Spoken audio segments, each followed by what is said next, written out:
Muffin here.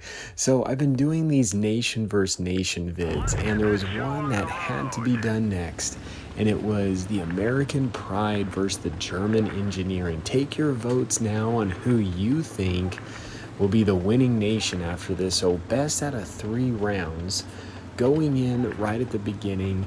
Both have their differences, honestly. And I had one subscriber in the game ask me who my vote was. Well, I'm from the USA, so I have to vote USA. So I do like both of these nations' tanks. I think they both have their pros that I really do like about them. Some cons, they do have their differences, and it's even kind of cool because they do, in even a match, use the ATGM Sheridan, just like as it was one in real life as well. So in this, we've got, in this first match, 2 mouse tanks. Incredible amount of armor, lots of hit points, making it a little bit more difficult. Now, on the American side, the E3 frontally is probably one of the most beastly armored tanks in the entire game. However, it does have some vulnerable weak points that do give it a bit of that weakness.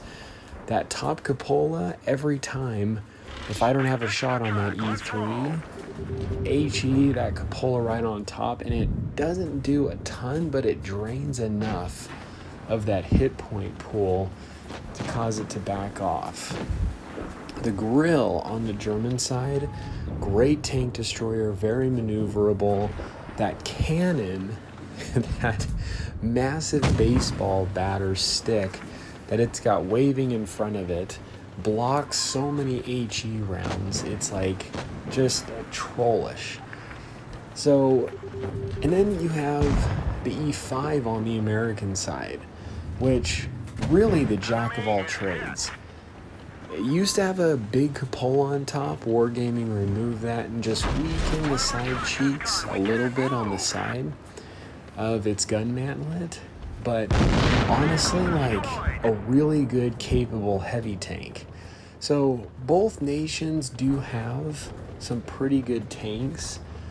It just like, yeah, in this first match, just in the Germans' favor. So the Germans won the first round of the nation versus nation. Gonna go 2 more rounds.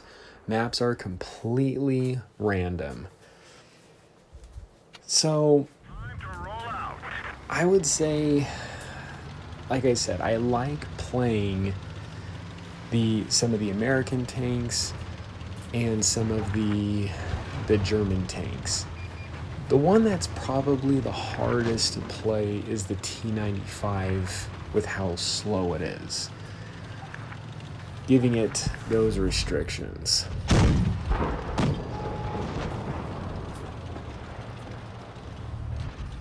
Now, we've done a few of these nation versus nation ones. We've done Germany versus France. We've done China versus Russia. So, I mean, there's definitely more to come. A lot of other subscriber requests. Keep the requests coming.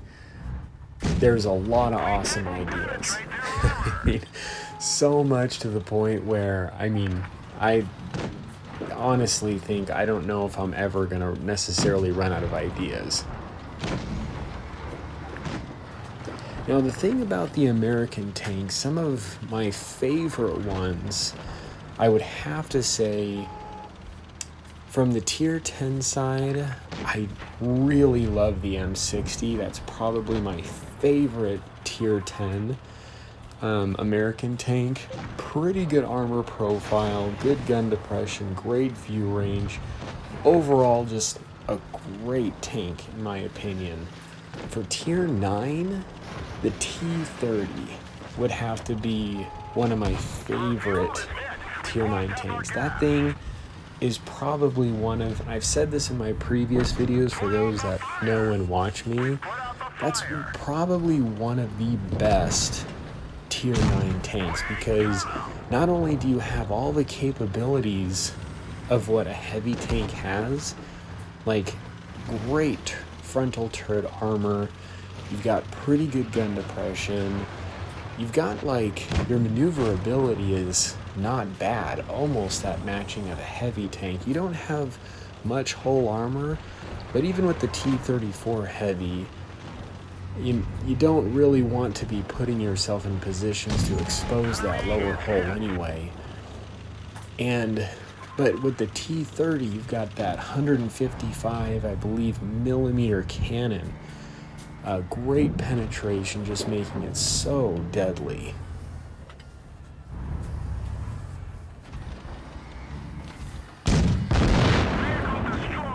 That T-49, definitely putting that E-100 in a tight spot.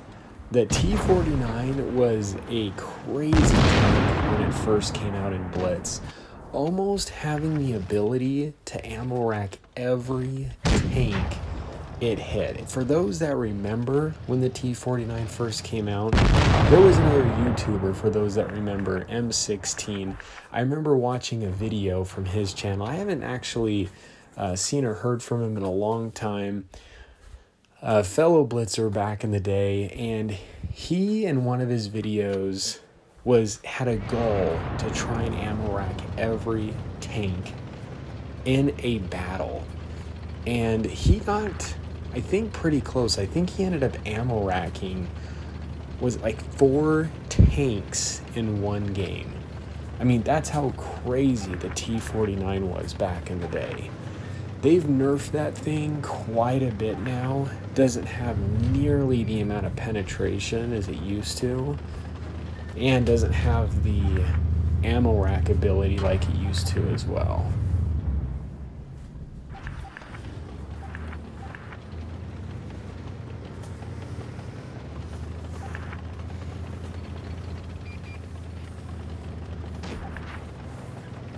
Now, have the team pushing the T95, honestly, I'm not sure how much faster that really helps the T95. I played the T95, and even when you have players pushing you from behind, I've sometimes wondered if it does more harm than good, because a lot of the times you'll have medium or light tanks trying to push you, and if instead they were in positions to spot, flank, instead of pushing a T95, it would help give them a much more advantageous position on the enemies in helping them. But honestly, you know, teamwork, right?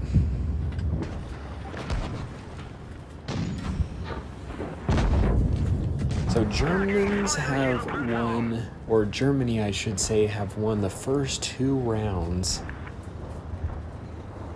And going into the last one here, the American tanks now seem to be just ripping apart. And in every one of these battles, we try to give every subscriber that's in the room a chance and a turn. So we're switching players around, people changing sides, or just giving everyone a turn. And I would say the Americans definitely came back quite strong.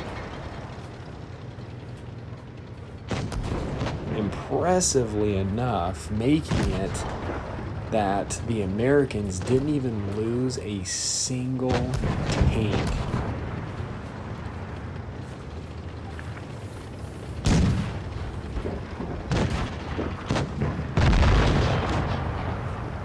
So yes, quite impressive. But the Germans did win 2 rounds. However, the Americans did save this, so it wasn't a complete annihilation. However, that last round was very impressive.